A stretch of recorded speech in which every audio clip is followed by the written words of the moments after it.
স্কটল্যান্ডকে হারিয়ে টি-20 বিশ্ব আসরে প্রথম জয় তুলে নিয়েছে বাংলাদেশ। এবার গ্রুপ পর্বের দ্বিতীয় ম্যাচে টাইগ্রাসদের প্রতিপক্ষ শক্তিশালী ইংল্যান্ড।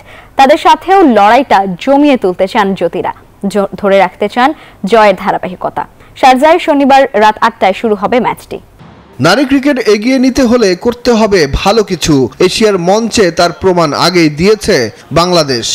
এবার বিশ্বকাপে স্কটল্যান্ডের সাথে জিতে নতুন কিছুর আভাস দিচ্ছে টাইগ্রেসরা। এনজিওর কিস্তি প্রথমবার বিকাশ পেমেন্ট করলেই 20 টাকা instant cashback.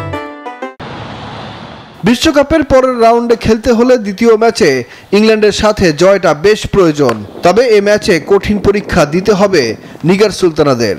Last ODI world কাপে আমরা অনেক ভালো করছিলাম ইংল্যান্ডের সাথে, আমাদের যে বোলিং ইউনিটটা ছিল অনেক ভালো করছে।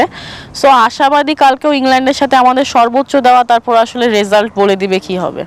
ঐচ্ছিক অনুশীলন থাকায় শুক্রবার বেশিরভাগ ক্রিকেটারই সময় কাটিয়েছে হোটেলে। অনুশীলনে ঘাম ঝরিয়েছেন জাহানারা, দিশা, দিলারা, তাজ ও মুর্শিদা। ইনশাআল্লাহ ভালো কিছু আশা করছি, যেহেতু টার্গেট নিয়ে এসেছি। বিশ্বকাপে আসলে প্রত্যেকটা দল বলা যাচ্ছে না কে জিতবে কে হারবে, যে ভালো খেলবে সেই জিতবে। এখন পর্যন্ত ইংল্যান্ডের বিপক্ষে 3 টি-20 খেলেছে বাংলাদেশ। তার সবকটিতে বড় ব্যবধানে হার মানতে হয়েছে টাইগার্সদের। সুখন সরকার, নিউজ 24।